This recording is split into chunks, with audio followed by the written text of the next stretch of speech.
Baiklah, sekarang biar kita cepat berdiri dulu sebentar lah, biar yang sudah datang dari Marabahan jauh-jauh bersemangat. Kita tepuk pagi, siang, sore, dan malam.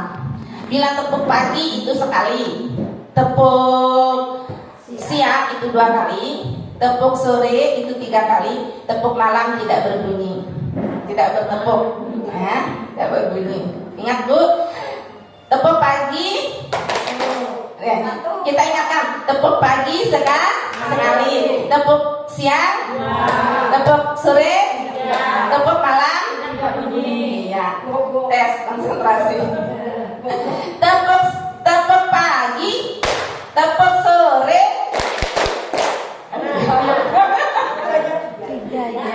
tepuk siang, belum acak, tepuk pagi,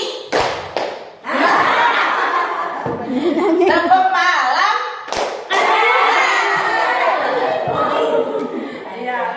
tepuk pagi, tepuk siang, tepuk sore, tepuk malam. Ya, terima kasih. Nanti kita ulang lagi ya. Boleh duduk kembali. Ya, baiklah.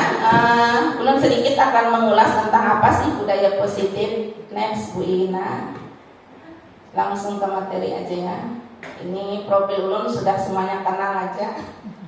Langsung aja lah. Ini yang ulun gawe Bu, tugasnya tapi tugas-tugas. Ya, ini pendamping ulun. Nah, ini menyebarkan pemahaman dan penerapan pengalaman budaya positif. Itulah tugas guru penggerak. Gimana guru penggerak itu bisa mengimbaskan, bisa berperan untuk menyebarkan pemahaman budaya positif kepada teman-teman sejawat, sama dengan komunitas belajar Bu. Nah, komunitas belajar itu di situ dimana kita membuat sekelompok kayak kita nih, kelompok belajar. Lalu dimana bukan hanya saya nanti yang memberikan ilmu, memberikan pengalaman, tapi bagian juga sekali-kali sewaktu-waktu ada ilmu yang didapat, mungkin dari pelatihan, mungkin dari pengalaman yang di sekolah. Jadi bisa berbagi dengan teman-teman gimana cara menerapkan budaya positif ke anak-anaknya. Next, ya. Di sini ada konsep inti budaya positif. Pertama yaitu perubahan paradigma belajar. Kedua, disiplin positif, motivasi perilaku manusia, lalu kebutuhan dasar manusia, posisi kontrol restitusi, keyakinan kelas, dan segitiga restitusi. Nah, ketujuh konsep budaya positif inilah yang akan kita bahas pada hari ini. Next, Bina. Nah, apa sih yang dimaksud dengan pembelajaran paradigma baru? Sebelum ulun menjabarkan apa arti paradigma dulu. Ada yang bisa? Paradigma itu apa? Kata paradigma. Sering kita menyebut paradigma. Tapi kadang kita karena keterbatasan ilmu pengetahuan, saya cari di YouTube, di Google lah. Paradigma baru itu pemikiran baru, cara pandang, ya, pemikiran, cara pandang. Nah, di sini ulun tidak akan membaca itu Bu, yang bisa membaca sendiri, tapi akan ulun simpulkan bahwa pembelajaran dengan paradigma baru itu adalah bagaimana kita seorang guru mengajar bukan hanya kayak itu aja. Dari zaman kolonial Belanda sampai ini ke itu aja metode membelajarkan anak, tidak pernah merubah dengan metode-metode yang baru. Makanya lah pemerintah itu menyusun merubah kurikulum, karena pemerintah kepingin kita selaku pendidik itu merubah pola ajar, pola asuh kita kepada peserta didik, di mana di sini kalau paradigma baru itu adalah pembelajarannya yang berpusat kepada anak. Dari dulu sebenarnya lah, Wiyanti, dari dulu pembelajaran ini berpusat kepada anak, tapi pada kenyataannya di lapangan berpusat kepada guru. Jadi guru yang berceramah dari pagi sampai siang. Anak tidak pernah diberi kesempatan. Toh ketika pun anak itu berbicara Nah, itu kita Ferni, berdiam dulu, berdiam, hendak bapak ajar dulu. Kayak itu kita termasuk ulun pun pula. Nah makanya ulun sekarang hendak belajar sedikit demi sedikit untuk merubah, pembelajarannya. Nah di situ ada memfokuskan peserta didik sebagai pusat dalam kegiatan pembelajaran. Nah ini itu berpusat kepada anak, bahasa yang sering kita sebut lah. Lalu kita di situ ada merumuskan asesmen.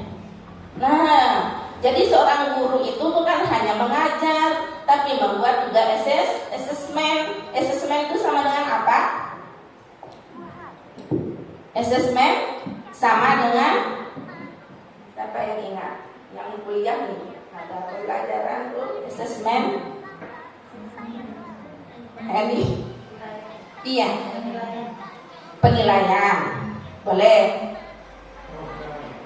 Program apa? Program pembelajaran boleh. Pendapat itu tidak ada yang salah.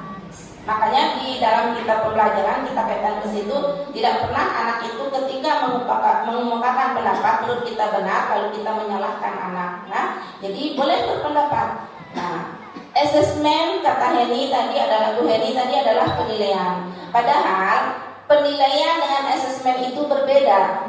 Nah, kalau penilaian itu sesuatu yang kita kerjakan yang sudah berbentuk karya. Kalau asesmen itu kumpulan penilaian. Nah, asesmen itu bisa dilaksanakan di awal dan bisa dilaksanakan di akhir pembelajaran. Bisa dilaksanakan di awal tahun ajaran baru yang disebut dengan asesmen diagnostik, dan bisa dilaksanakan ketika akhir. Nah, itu asesmen. Kalau penilaian itu bisa kita laksanakan setiap hari. Setiap hari itu penilaian kerja anak, penilaian hasil karya anak, itulah. Dan penilaian itu berbagai macam bentuknya. Kalau asesmen itu ada asesmen diagnostik, asesmen yang dilakukan ketika tahun ajaran baru dan setelah akhir. Kalau setelah akhir itu dalam bentuk apa? Rapor. Dalam bentuk rapor. Kalau di awal itu sistemnya kita wawancara atau di formulir itu ada kan bakat anak. Jadi di situ nanti orang tua menuliskan, oh bakat hobi anak apa, kayak itu. Kita tanya kepada anak, yang itu senangnya apa, hobinya apa. Oh ada, lu suka menulis, lu suka menyanyi, lu suka ini dan itu lah. Nah itu next gitu. Nah, sekarang disiplin positif, tadi bagian dari yang 7 itu belah. Nah, apa sih disiplin positif? Nah, disiplin positif merupakan salah satu cara penerapan disiplin yang bertujuan untuk menumbuhkan kesadaran serta memberdayakan anak untuk melakukan sesuatu tanpa sogokan. Nah, itu garis bawahi. Nah, Bu, anak tuh reda, ikhlas melakukan sesuatu yang kita perintahkan, bahasa kita nih lah. Nah, yang perlu sederhanakan, tanpa kita harus memberi ancaman, tanpa harus kita memberi sogokan, tanpa harus kita memberi hukuman. Ikhlasnya melaksanakan. Nah, itu namanya disiplin positif. Nah, sampai di sini paham Bu, apa disiplin positif? Ingat, pokok kata kuncinya sesuatu atau pekerjaan yang dikerjakan anak dengan ikhlas itu aja, dengan sadar diri, kesadaran diri. Nah, tanpa kita harus memberi hukuman, tanpa harus kita memberi ancaman ataupun sogokan. Itulah tuh garis bawahnya. Next, Bina. Nah, tadi ada poin yang 7 itu termasuk di situ ada motivasi perilaku manusia. Itu budaya positif. Motivasi perilaku manusia itu ada 3. Yang pertama menghindari ketidaknyamanan. Yang kedua mendapat imbalan dan penghargaan dari orang lain. Yang ketiga menjadi orang yang mereka inginkan dan menghargai diri sendiri dengan nilai-nilai yang mereka yakinkan. Bujur pada Bu ini notakoni. Pian, motivasi perilaku kita tuh Bu. Kita sering kalau Bu, aku kada nyaman. Bila aku seperti ini kada nyaman. Enak kada kita dalam posisi itu Bu. Nah, gak enak. Nah, menghindari ketidaknyamanan.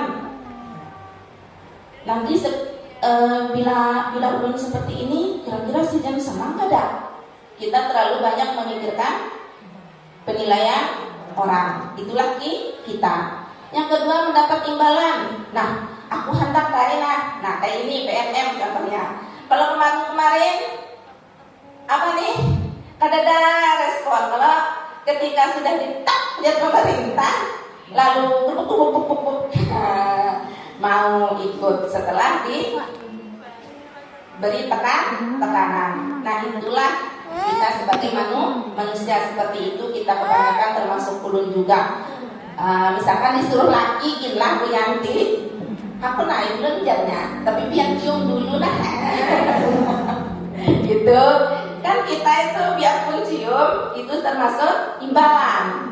Coba kita ikhlas melakukan perintah orang, perintah suami, kada usah minta, ambilkan baju, ambilkan ini itu kan Bu. Nah itu, tapi itulah manusia lah, motivasi. Yang terakhir tuh menjadi orang yang mereka inginkan dan menghargai diri sendiri dengan nilai-nilai yang mereka inginkan. Nilai yang mereka inginkan. Nilai-nilai itu maksudnya nilai kebajikan, nilai kebaikan. Nah, kalau kita hendak yang buruk nilainya, ya otomatis setiap orang akan buruk. Kalau kita nilai yang kita ambil itu berupa nilai kebajikan, otomatis orang akan mencap kita baik. Itu aja pilihannya, baik, buruk, benar, salah. Nah, next Lina.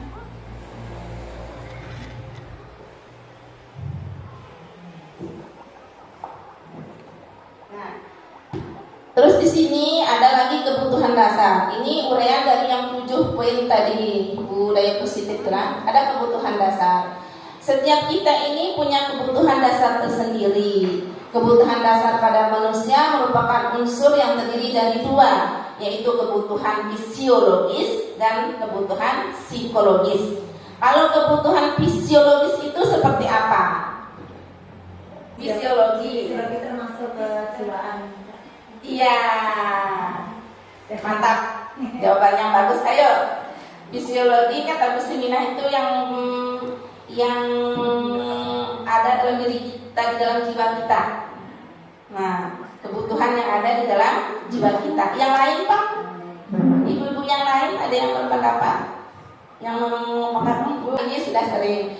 Fisiologis itu benar kata Bu Saminah, itu yang berhubungan dengan jiwa. Nah, dengan jiwa kita, dengan hati kita. Sedangkan psikologis itu yang berhubungan dengan kebutuhan ya, luar kita, luar jiwa kita, badan kita, kehidupan kita. Itu ajalah yang membedakan. Next. Pegawai negeri kan pakai PTK.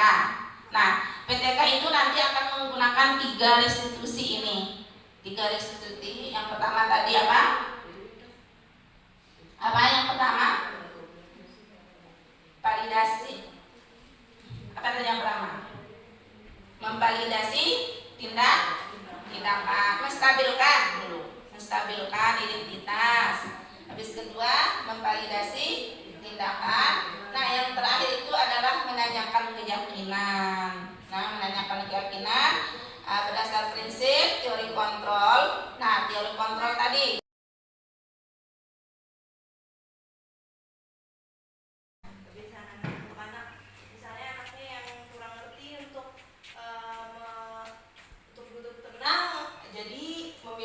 contohnya ada teman yang bisa paham lawan kata ulun, mencontohkan gini loh teman, bahwa duduk yang tenang itu seperti ini, terus kebiasaan untuk buang sampah pada tempatnya itu masih kurang, terus alhamdulillah sudah mau belajar buang sampahnya pada tempatnya. Kemudian untuk meletakkan dan memasang sepatu sendiri, alhamdulillah sudah bisa. Dari yang nggak bisa alhamdulillah kayak bisa nih, atau lebih bangga, anaknya lebih bangga sendiri ketika dia bisa memasang sepatunya. Mimpinya kan diberikan motivasi bahwa bisa belajar sendiri.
Tertib.